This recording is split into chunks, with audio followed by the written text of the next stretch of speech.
All right, Dre Spectre Boxing here with another video. Today we got Gervonta Tank Davis versus Liam Walsh. And as always, like, comment, subscribe. I'm trying to build a channel. We're starting from the bottom. We're going to the top. All right. I'm glad that you're here with me to support in my perspective, and I'm going to give you a breakdown of how I see the fight and a prediction on who I see winning. All right. I want to say let's start with Liam Walsh. All right, Liam Walsh. I think he's about 5'7", so he's a little taller than Tank. I'm not that familiar with Walsh. I'm not gonna lie to you. Looked at a couple of his highlights. I tried to find any content that I could find on him. Not that much. He you can't really say he's more experienced. He only has 4 more fights, to my knowledge. I think he's 21-0 years undefeated. So at this point in his career, even if they babied him, he don't know how to lose. So I feel that he's gonna try to be competitive, especially being in his own backyard. When one of the keys to the fight, I think, was he's a southpaw. I don't know how Tank has fared against southpaw, so it may be a surprise to him. Maybe something. Yeah, I know of course he's working on it, but it could be something that could give him some trouble or some problems. I looked up a couple of different places on YouTube and on Google. Didn't quite get Liam's reach. And I had seen shout out to Boxing Eagle. I had seen Boxing Eagle. He also came in the same problem. He couldn't really find out the reach for Liam. But at the same time, I figure because he's a taller fighter, that he should have a reach advantage, and it should be his advantage to be fighting on the outside. Tank does like to get inside. He throws a lot of power shots. So I feel like Liam will be at his best on the outside, boxing Tank, hitting him with different angles with left hands, keeping him at bay and moving his feet and keeping him on the outside. A lot of shorter fighters love to get inside, so I feel like his best bet is gonna be to stay on the outside and box Tank, the shorter fighter. So just to recap, like I said, I'm not that really familiar with Liam Walsh. I think that he has the reach advantage because of the height differential, a couple inches, which I know, just by looking at Tank, he's actually shorter than what they have him listed like 5'6", but I believe he's probably about 5'5", 5'4". I've seen him in the ring. The guy looks, very short, very powerful though, but very short. What else? And also Liam Walsh, the advantage, I believe, is the home court, the home crowd. That does play in a factor. I don't know how much when this skill level may be so substantially different. But we'll see. As the highlights I seen, he was taking care of the opponents that was put in front of him. Liam, that is, and he looked impressive doing it in the knockout highlight that I seen him that he has. And I hope and wish him all the best. That way, it could be a good fight. On the other hand, let's go to Tank Davis, and I seen a couple things that I wanted to point out with Tank Davis. I think he's more focused.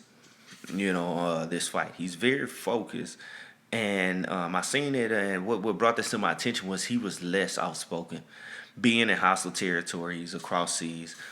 He haven't been really talking as much as I've seen him in the past. He, mention more stuff.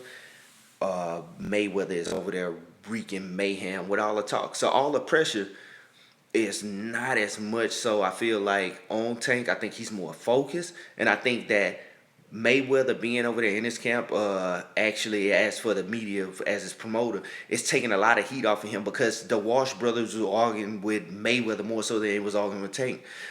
Questioning Mayweather, his career, him not being ever really fighting over, never really fighting over overseas. So how does he think that Tank is going to be able to do?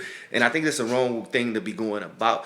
I think that if you want to get into your opponent's head, you need to be targeting your opponent and not targeting his promoter. His promoter has nothing to do with the fight. He's not going to be fighting on that night. So talking to his promoter is not, more helping you. I think it is a mental edge when fighters talk to other fighters, and the mental jostling start, taking place. I believe that is an advantage for fighters. But in this case, where you're talking to the fighter's promoter, I think you're off cue, you're off focus.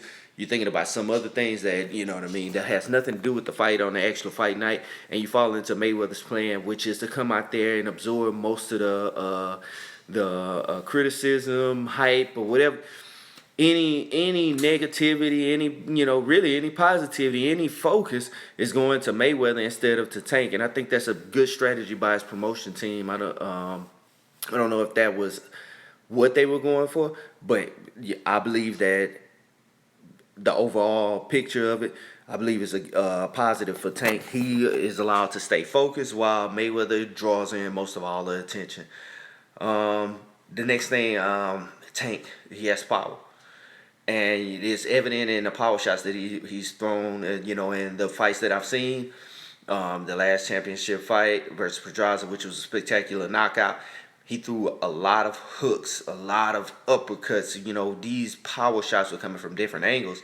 And that power, gives him that, advantage. I did not see in the highlights that I seen with Liam Walsh. I seen some good targeted shots, but I feel like that power, that pop, that Tank brings, I believe that's going to be enough to give Liam Walsh more than enough problems to deal with, where he's not going to be able to get off as much as he would like, or not able to keep him at bay with a jab or keep on the outside.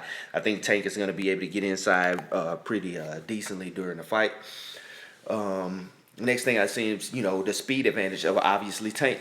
Again, Tank has a speed advantage. He has a speed and power advantage, and those are lethal combinations. Those things you can't teach. You can't teach power. You can't teach speed. And I want to dive into the next point. I want to say that Tank has what I like to call he passes my eye test. I judge a lot of fighters on the eye test. Spectacular. Even if they're not as fundamentally sound, but they just have some it factors. Tank is one of those guys. He has that it factor, so he passes the natural eye test. It's not something that's coached. It's just it's in you, that determination, that drive, and you can see it in the skill set. You know what I mean? Honing in on those skills, those guys usually become spectacular fighters, as long as they continue to work hard, and not get complacent or get bored, or stop working as hard during during training camps. I.e. Adrian Broner. I feel like Adrian Broner, I've said this before, has that it factor. He's always had that it factor. It's not a question of skill, but will. And will he, work hard? So it's going back to Tank Davis. Again, it's not a question of skill, but will. Will he work hard? Is he still working hard enough, the setback with the scales today? I'm not sure what happened, but he was a couple ounces off on the way in. It's not a question of skill again. It's a question of will, coming prepared and being more than prepared to, as in making weight and being prepared to rehydrate and then be ready on fight night.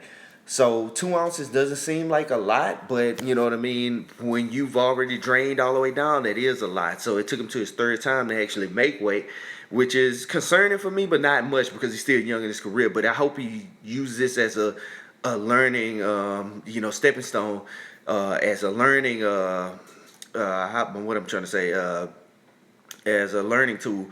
So the next time that he is in this position, he comes and maintains that it's about business, makes weight, shows up on fight night, and performs well.